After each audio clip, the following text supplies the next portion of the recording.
नमस्कार, मेरा नाम पड़ेगा अंकित कुमार सिंह और आप देख रहे हैं किसान तक। आज हम आपको बताएंगे कि पॉली हाउस में आप खेती करना चाहते हैं तो किन चीज़ों का खेती करें, किन फसलों का खेती करें और किस तरह के बीजों का उपयोग करें।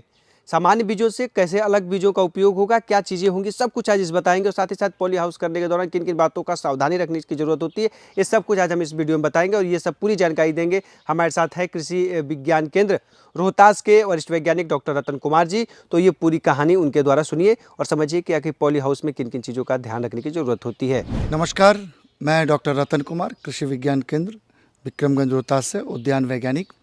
मैं आपको बताना चाहूँगा कि पॉली हाउस जैसे कि प्रोटेक्टेड रूप में किसी भी चीज़ों की खेती, जिसमें कि आप उसको कंट्रोल वे में, जिस तरह से सब्जियों की खेती करते हैं, जहां आपके कंट्रोल में, क्योंकि टेम्परेचर चाहे आंधी हो, चाहे बारिश हो, चाहे किसी भी अन्य टेम्परेचर का इस पर प्रतिकूल प्रभाव नहीं पड़ता है, क्योंकि यह आपके अंडर में कंट्रोल वे में रहता है और प्रतिकूल अवस्था में नहीं होने के कारण इसमें अच्छी फसल लगती है। तो मैं आप लोगों को बताना चाहूँगा कि इसमें बेमौसम खेती, जहाँ जब अगर गोभी का सीज़न आ रहा है, तो आप मगर जून जुलाई में गोभी को अगर उगाएं इसमें, तो उससे आपको अच्छी फसल पैदा होगी। अभी आप देख रहे हैं किसान भाई कि हमने इसमें शिमला मिर्च लगा रखा है और बाहर अभी शिमला मिर्च ओपन कल्टीवेशन में अब बंद हो चुका है। इसके फल ख़राब हो रहने लगे हैं, लेकिन मैं आपको दिखाऊं कि ये फल एकदम पुष्ट और अच्छे हैं। तो इस तरह से अगर इस प्रकार से हम अगर इसमें पॉली हाउस के अंदर शिमला मिर्च वगैरह की खेती करेंगे तो हमको अच्छा खासा प्रॉफिट होगा। साथ में शिमला मिर्च की खेती के बाद हम आप लोगों को बताना चाहेंगे कि इसमें खीरा लगा दें, समय को ध्यान में रखते हुए।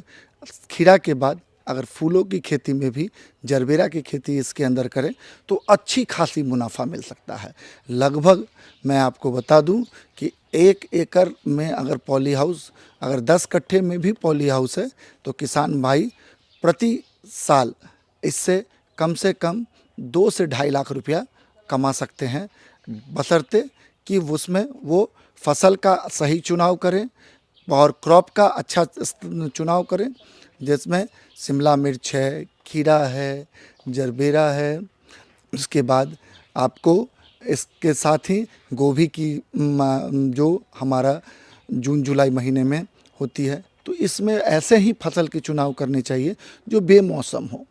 तो ये क्योंकि शिमला मिर्च आप जानते हैं कि ठंडी का फसल का क्रॉप है, लेकिन हम पॉली हाउस में इसको अच्छी अवस्था में ग्रो कर सकते हैं।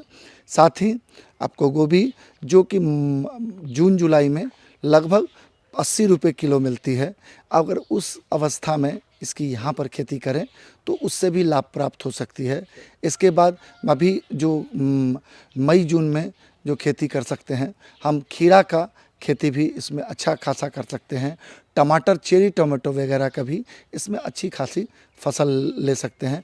टमाटर की अर्का फैमिलीज़ का या अविनाश ग्रुप का आप इसमें फसल लगा करके उसका भी चारों तरफ से लगा करके इस फसल लगे हुए अवस्था में, साथ में गेंदा के फूल जो सालों भर रहते हैं, तो वो एक कीट प्रतिरोधी का भी काम करता है और ये इसको चारों तरफ से इसको बाउंड्री के रूप में अगर हम लगाएं तो ये हमारे लिए अच्छा होगा।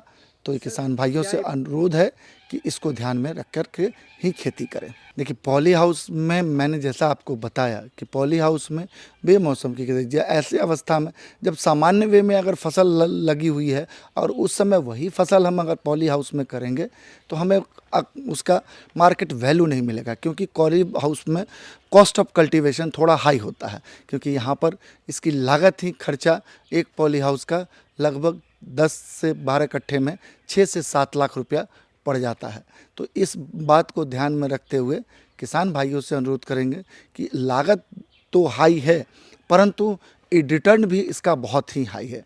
अगर हम इसकी साल भर की गणना करें तो किसी भी 10 कट्ठा की खेती से हमें लगभग 3 लाख रुपए नहीं प्राप्त हो सकते हैं, परंतु पॉली हाउस में खेती करके हम साल भर में इससे 3 लाख तक का आमदनी, नेट प्रॉफिट, जो शुद्ध लाभ होता है, वो प्राप्त किया जा सकता है। नुकसान क्या हो सकता है, इसका कुछ साइड इफेक्ट भी है, किन किन बातों का ध्यान रखने की जरूरत है? नुकसान ये है कि इसमें प्रभेद का सिलेक्शन एक बहुत ही महत्वपूर्ण कड़ी है, क्योंकि ये पूरा तरह से कंट्रोल वे रहता है। तो इसमें हमारे जो मित्र कीट हैं वो भी नहीं आ पाते हैं। तो इसके लिए इसमें पॉलिनेशन के लिए ऐसे बीज का चुनाव करें जो कि पॉली हाउस के लिए उपयुक्त हो। अन्यथा क्या होगा कि पौधे बड़े हो जाएंगे लेकिन उसमें फल नहीं आएगा। तो ये मेरा आपसे अनुरोध रहेगा कि इसको ध्यान में रखते हुए आप, और साथ में अगर टेम्परेचर बढ़ता है तो आप इसको नेट को भी खोल दें, कुछ साइड से थोड़ा कभी कभी ओपन भी कर दें, और फॉगर का इस्तेमाल समय पर 2 टाइम तो अवश्य करें, जिसमें सुबह और शाम की अवस्था सबसे उपयुक्त रहेगी।